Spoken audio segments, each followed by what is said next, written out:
हुकूमत आईनी तरमीम करके कैसे फंस गई। वुकला ने मुल्क भर के अंदर तहरीक चलाने का ऐलान कर दिया।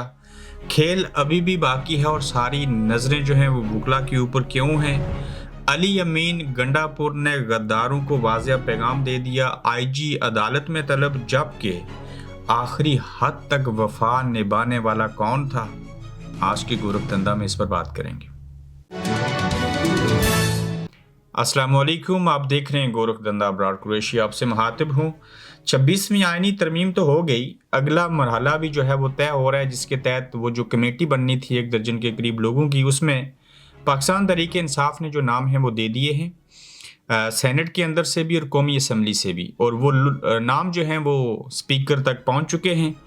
सुन्नी इत्तेहाद कौंसिल ने जो नाम दिए हैं कौमी असम्बली से और सेनेट से, उसमें बैरिस्टर अली ज़फ़र हैं, बैरिस्टर गौर ख़ान हैं और उनके साथ साथ हामिद खान, जबकि एक और नाम भी उन्होंने जो है वो दिया है। मेरे ख्याल से वो सब ज़्यादा हामिद रज़ा जो हैं वो खुद हैं।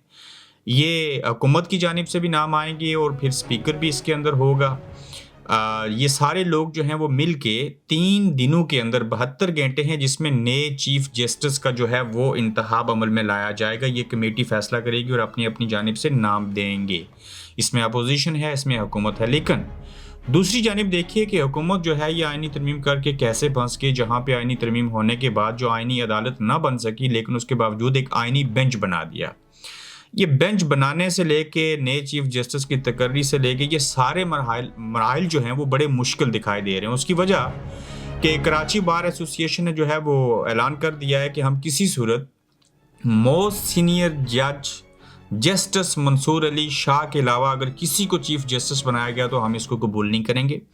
अली अहमद कुर्द जो बलोचिस्तान से तलक रखते हैं, उन्होंने भी वाज़ेह तौर पे कहा और उन्होंने मौलाना फजल रहमान साहब, पीपल्स पार्टी और नून लीग का नाम लेके जो इस चीज़ में शामिल थे, उन्होंने कहा कि ये अदलिया के ख़िलाफ़ बड़ी बगावत की गई है और अदलिया के ख़िलाफ़ ये साजिश है और हम किसी सूरत जस्टिस मंसूर अली शाह के अलावा किसी को नहीं मानेंगे। और उन्होंने भी वुकला तहरीक चलाने का ऐलान किया। गुज़श्ता रोज़ हामिद खान साहब ने भी वुकला तहरीक चलाने की बात की और जो कमेटी थी उसको बनाने का भी अंदिया दिया था। फिर आप देखिए कि सुलेमान अकरम राजा ने भी कहा कि अब इंसाफ अदालतों से नहीं, पार्लियामेंट से नहीं, अब इंसाफ लेने के लिए सड़कों पे आना होगा और सड़कों पे आने से सड़कों पर से इंसाफ मिलेगा। अब किस तादाद में वुकला निकलेंगे, क्या अगर काजी फाइज ईसा चले जाएंगे और उनकी जगह जस्टिस मंसूर अली शाह जो मोस्ट सीनियर जज हैं वो अगर ना बने, मादत बीच में कॉल आ गई, मेरा फ़ोन साइलेंट पे नहीं था, तो हम ऐसी चीज़ों को कबूल नहीं करेंगे। तो जब ये सूरत हाल है तो फिर वुकला किस तादाद में निकलते हैं, ये तहरीक किस तरफ जाएगी। तो ऐसे हालात के अंदर हुकूमत ने आईनी तरमीम तो कर ली, उन्होंने अपने मुस्तकबिल को महफूज बनाने के लिए तो इस्टेब्लिशमेंट की मदद से सब कुछ कर लिया। अब इन चीज़ों के ऊपर इम्प्लीमेंट करते हुए हुकूमत ने खुद को मज़ीद कमज़ोर किया है, कंट्रोवर्शियल बनाया और अपने ऊपर मज़ीद जो मुसीबतें हैं वो डाल ली हैं। अब उन्हें पता था कि काजी फायज ईसा साहब मखसूस नशिस्तों का मामला हो, बाकी चीज़ें हों, अब तक इलेक्शन कमीशन, हुकूमत, इस्टेब्लिशमेंट और अदालत एक पेज के ऊपर थे। लेकिन जब तक मखसूस नशिस्तों का फैसला नहीं होना था, सेनेट के अंदर सीनेटर नहीं बनने थे पीटीआई के केपीके से, जब तक जो मखसूस नशिस्तें हैं असम्बली की वो नहीं मिलनी थी, उस वक्त तक तो ये तरमीम होनी ही नहीं चाहिए थी। तो अब भी ये केस जो है आईनी तरमीम वाला जब सुप्रीम कोर्ट के पास जाएगा, नया उसके अंदर जब जज होगा, उसमें जो नया बेंच बनेगा, ठीक है वो आईनी तरमीम के हवाले से नए जजेस बनेंगे, तो देखना ये होगा कि 5 आईनी असूल के लिए जो बेंच बनेगा जजों का, उसका फैसला मौत पर ठहरेगा या सुप्रीम कोर्ट का फैसला मौत पर ठहरेगा। और क्या इस आईनी तरमीम को सुप्रीम कोर्ट के जजेस जो हैं उसे कबूल करके इम्प्लीमेंटेशन करवाना तो सुप्रीम कोर्ट का काम है, उसके ऊपर नज़रसानी करनी तो सुप्रीम कोर्ट का काम है। अगर ये सुप्रीम कोर्ट ही इसको नहीं कबूल करती तो फिर इस सूरत हाल में क्या होगा। और ऊपर से जस्टिस मंसूर अली शाह को चीफ जस्टिस ना बनाया गया तो ये बहस अलग है। अगर justice Mansoor Ali Shah chief justice बन गए, ना तो ये आईनी बेंच बन पाएगा और ना ही इस तरमीम के ऊपर जो है वो इम्प्लीमेंटेशन हो सकेगा। तो हुकूमत जो है वो आईनी तरमीम करने के बाद इस तरह से मुश्किल में फंसी है कि वुकला तहरीक और सब लोगों की नज़रें जो हैं वो वुकला के ऊपर हैं और वकील जो हैं वो सेनेट के अंदर भी हैं, वकील जो हैं पार्लियामेंट के अंदर भी हैं, वकील मुख्तलिफ सियासी जमातों के साथ भी हैं, वकील की अपनी अपनी बार एसोसिएशंस भी हैं।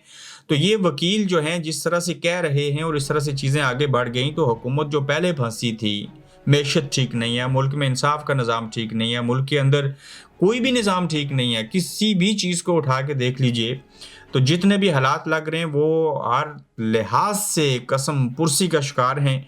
अवाम बिना खाना खाए सो रहे हैं, लोगों को रोज़गार नहीं मिल रहा, लोग मुल्क को छोड़ के जाना चाह रहे हैं।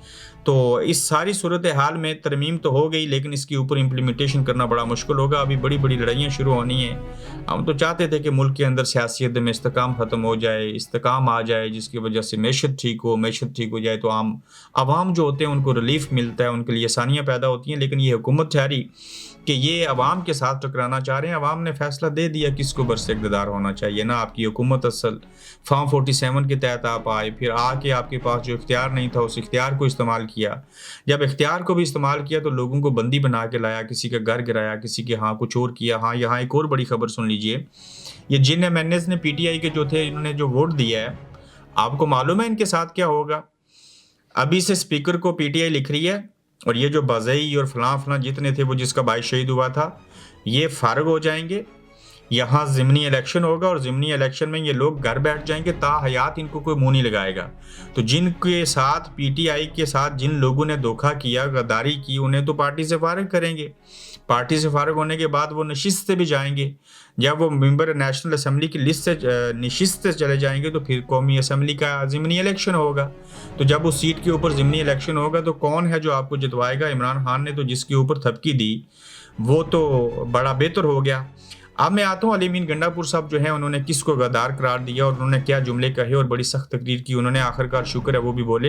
पार्टी पर मुश्किल वक्त आया मगर पता चल गया कि कौन ज़मीर फरोश था, कौन गद्दार था, कौन बोझदिल था और वो कौन लोग थे जो नज़रिया के लिए खड़े हैं। जिन जिन लोगों ने वोट दिया, जिन लोगों ने वोट तो नहीं दिया मगर सफ़ में खड़े हुए, वो सब गद्दार हैं। और ये अली अमीन गंडापुर साहब का जो इशारा है वो वाज़ह तौर के ऊपर ज़ैन कुरैशी और चंद दीगर लोगों की जानिब है जो रिज़र्व में मौजूद थे, लेकिन वोट की ज़रूरत नहीं पड़ी। लेकिन वो सफ़ में इमरान खान की खड़े नहीं थे, पीटीआई के साथ नहीं थे, वो हुकूमती सफ़ में खड़े थे।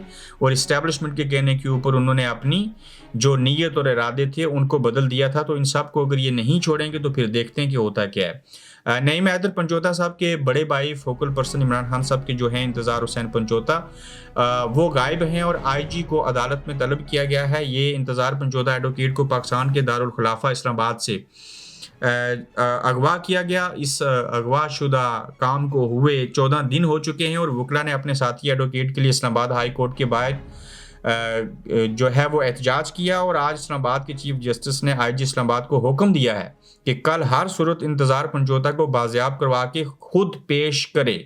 तो आईजी साहब को तलब किया गया अदालत में और उन्होंने कहा कि इंतज़ार हुसैन पंचोता को लेके आए। वो इंतज़ार हुसैन पंचोता तो फ़ौज के पास हैं, ISI के पास हैं, तो उनसे तो कोई भी नहीं ले सकता, उनसे तो अक़वाम मुत्तहिदा भी नहीं उनको ले सकता। तो आप देखते हैं कि आईजी साहब के ऊपर जब खुद आन पड़ी है तो वो इंतज़ार हुसैन पंचोता को कल खुद से पेश कर सकते हैं कि नहीं। जजों के पर काटने का फैसला कब हुआ और सलमान अकरम राजा ने सारी कहानी बता दी। और उनके बकौल जब जजेज़ ने ख़त लिखा कि हमारे कमरों में कैमरे लगाए जाते हैं, हमें ISI जो है वो डराती है, हमें ISI धमकाती है, मेरे ख्याल से तब ये फैसला किया गया कि हमने इनको नहीं रहने देना, आज़ाद जजेस को फारिग करना है। और इसी का कल ड्रॉप सीन हुआ और सलमान अकरम राजा ने कहा कि ये ड्रॉप सीन जो किया गया अब इंसाफ अदालतों से नहीं मिलेगा, चूँकि इन्होंने जजों के ऊपर शिकंजा कस दिया है। इस आइनी तरमीम के ज़रिए वो सब के तबादले भी कर सकते हैं, किसी की कारकर्दगी अच्छी ना हो तो उसको फारिग कर सकते हैं, कोई मोस्ट सीनियर हो तो उसको चीफ जस्टिस नहीं बनने देंगे। तो ये खिलवाड़ हम नहीं होने देंगे। आदिल बाज़ई की नाअहली का रेफरेंस इलेक्शन कमीशन को भिजवा दिया गया है। और जैसे मैंने आपको बताया था कि वफा के रास्ते का हर मुसाफिर गवाही देगा कि तुम कहाँ खड़े थे। आदिल बाज़ई ने हर जुल्म बर्दाश्त कर लिया, प्लाजे तबाह, घर तबाह, कारोबार तबाह, मगर ये शख्स न झुका न बिका। ये आदिल बाज़ई के हवाले से चीज़ें हैं। और स्पीकर ने आदिल बाज़ई की नाअहली का रेफरेंस इलेक्शन कमीशन को भिजवा दिया। इलेक्शन कमीशन ने बुध को समाअत के लिए मुकर्रर कर दिया और वफा की कीमत निभा रहे हैं। ये आदिल बाज़ई जो हैं इनके खिलाफ रेफरेंस जो है वो भेज दिया गया है। और आदिल बाज़ई लगता है कि इन चीज़ों से जो है उनको गुजरना पड़ेगा।